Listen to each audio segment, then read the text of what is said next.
पिछली वीडियोस में हमने देखा था कि यूज़ इफेक्ट क्या चीज़ है, हम उसको क्यों यूज़ करते हैं, और हमने देखा था कि विद फैच एपीआई के साथ हम यूज़ इफेक्ट का यूज़ किस तरह करते हैं। ठीक है, अब इस वीडियो में हम एक दो न्यू हुक के बारे में डिस्कस करने वाले हैं, वो है यूज़ रेफ और यूज़ लेआउट इफेक्ट के बारे में। ठीक है, तो मैं V S code already open है आपके सामने, और आपको याद आ गया होगा कि पिछली वीडियोज़ में हमने क्या किया था, हमने फैच एपीआई के साथ डेटा लेके उसको ब्राउज़र में डिस्प्ले करवाया था।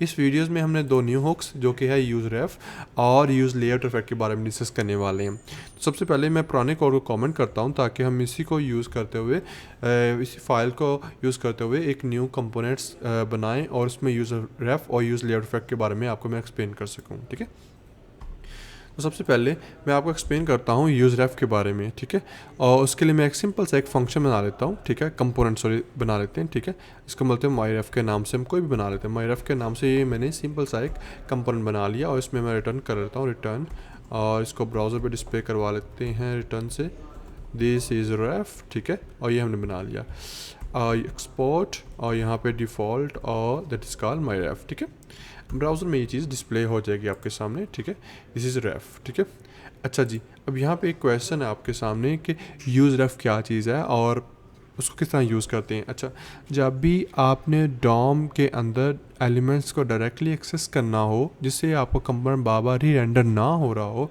उसके लिए जो हुक यूज़ करते हैं उसको बोलते हैं यूज़ रेफ।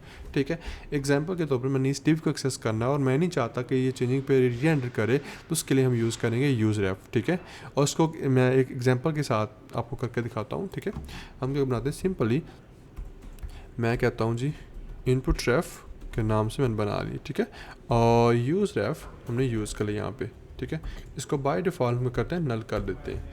अभी हमारे पास हुक्स है। ठीक है, यूज़ रेफ मैं क्या चाहता हूँ, मैं यहाँ पे सिंपल एक इनपुट बनाता हूँ। ठीक है, और मैं कहता हूँ जैसे मैं उस बटन पे क्लिक करूँ और वहाँ इनपुट पे फोकस डिस्प्ले होना शुरू हो जाए। ठीक है, अब देखिएगा यहाँ पे इसकी टाइप रख देते हैं जो कि है टेक्स्ट। ठीक है, टाइप टेक्स्ट रख दिए हमने, और यहाँ पे मैं रखता हूँ बटन्स। ठीक है, यहाँ पे बटन्स और ऑन क्लिक के साथ ऑन क्लिक यहाँ पे फंक्शन बना लेते हैं। ठीक है, गेट रेफ के नाम से हमने फंक्शन बना लिया, इस पे यहाँ पे लिखते हैं क्लिक मी के नाम से।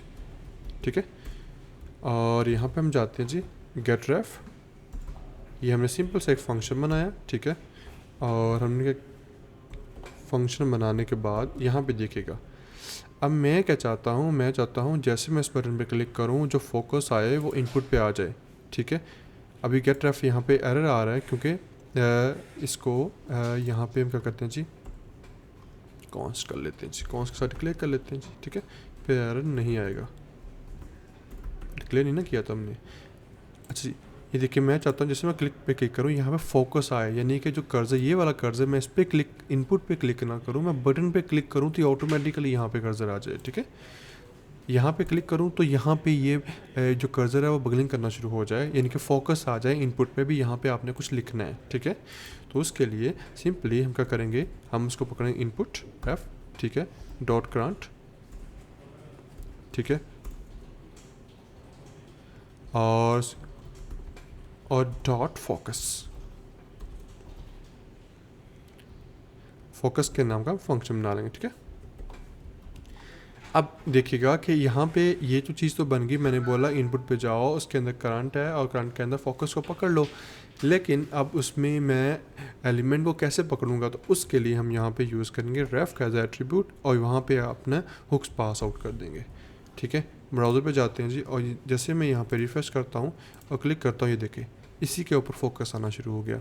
तो ये है यूज़ रेफ, जो कि क्या करता है, डायरेक्टली आपके जो एलिमेंट्स हैं डॉम के उनको टारगेट कर लेता है। ठीक है, आई होप सो यूज़ रेफ आपको क्लियर हो गया होगा। अब हम देखते हैं कि जो यूज़ लेआउट फैक्ट है वो क्या चीज़ है। ठीक है, अच्छा यूज़ लेआउट फैक्ट क्या, मैंने बोला था कि जिस तरह आपका एक डॉम अपडेट होता है, डॉम अपडेट से लेके आपके ब्राउज़र स्क्रीन के दरमियान जो टाइम होता है, उस टाइम के दरमियान एक हुक्स चलती है, उसको बोलती हैं यूज़ लेआउट फैक्ट। ये हुक्स क्या करती है, जब भी आपने कोई मेजरमेंट करनी होती है, यानी कि आप कहते हैं कि स्क्रीन की मेजरमेंट करो, डॉम आपकी चली। ठीक है, डॉम के दरमियान अब स्क्रीन की मेजरमेंट करनी है, और ब्राउज़र में जो डिस्प्ले है और जो मेजरमेंट है वो दरमियान में होगी ना, और वो करके जैसे वो मेजरमेंट कर लेगा और ब्राउज़र में आपको डिस्प्ले करवा देगा। ठीक है, यानी कि यूज़र को डॉम अपडेट हो जाएगा लेकिन यूज़र को दिखने से पहले एक हुक चलेगी, वो यूज़ लेआउट इफेक्ट होगी, ठीक है। इसके लिए क्या करते हैं, मैं कुछ भी नहीं करता, सिंपली एक और कंपोनेंट बना लेते हैं जिसका मैं रख लेता हूँ यूज़ इफेक्ट के नाम से, यूज़ लेआउट के नाम से, ठीक है, यूज़ लेआउट के नाम से। ये हमने लेआउट के नाम से बना लिया, ठीक है। अब यहाँ पे रिटर्न, और रिटर्न के अंदर हम यूज़ करते हैं जी डिव, और डिव के अंदर यूज़ कर लें दिस इज़ यूज़ लेआउट, ठीक है। और यहाँ पे मैं क्या करता हूँ, एक्सपोर्ट डिफ़ॉल्ट कर लेता हूँ, एक्सपोर्ट डिफ़ॉल्ट यूज़ लेआउट, ठीक है।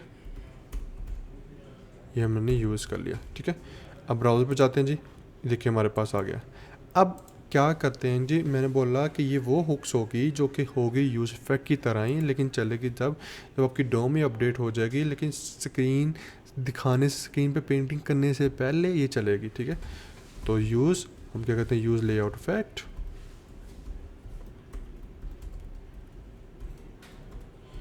यूज़ लेआउट इफेक्ट, ठीक है। और ये हमने यूज़ कर लिया, ठीक है। इसके अंदर फंक्शन पास आउट कर दिया, और इसी की तरह जब हमने क्योंकि वंस टाइम चलाना हो तो उसके लिए हम ये ब्रैकेट यूज़ करेंगे, ठीक है। अब यहाँ पे क्या किया कि हमने वही काम करना है कि एक विड्थ, इसकी डिव की ना विड्थ फाइंड आउट करनी है। मैंने बोला कि यूज़ इफेक्ट जब भी हमने कोई मेजरमेंट करनी है, क्योंकि मेजरमेंट तो तब भी होगी ना, डॉम अपडेट होगा मेजरमेंट हो जाएगी, लेकिन यूज़र को डिस्प्ले करने से पहले होगा, तो इसलिए हम यहाँ पे उसकी हमने इस डिव की या स्क्रीन की विड्थ फाइंड आउट करनी है, उसके लिए यूज़ कर लेते हैं, ठीक है। उसके लिए मैं हुक्स बना लेता हूँ कॉन्स्ट विड्थ, और उसके साथ एक सेट विड्थ के साथ बना लेता हूँ, सेट विड्थ के साथ, ठीक है। और यहाँ पे हम यूज़ कर लें यूज स्टेट, और बाय डिफ़ॉल्ट को ज़ीरो कर लेते हैं। और यहाँ पे एक और हुक्स जो कि डिव रेफ के नाम से बना लेते हैं जी, यूज़ रेफ, ठीक है। आपको आइडिया होगा कि ये जो क्या करता है, ये आपके डायरेक्टली डॉम के एलिमेंट को एक्सेस करता है, ठीक है। और इसको हम करते हैं नल, ठीक है।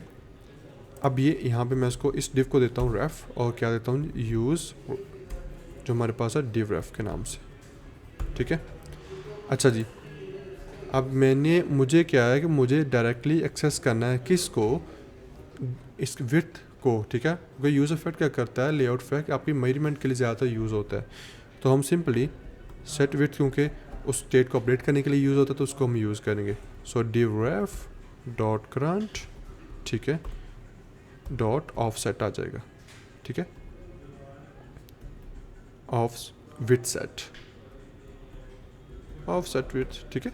ये आपके पास आ जाएगा। ब्राउज़र पे जाके चेक करते हैं जी, लेकिन उससे पहले इसको ब्राउज़र पे डिस्प्ले भी करवाना है, तो उसके लिए मैं सिंपल h2 का टैग लेता हूँ, और इसके अंदर आपको विड्थ शो करवा देता हूँ कि इसकी विड्थ कितनी है, ठीक है। ये हमारे पास विड्थ आ जाएगी px में।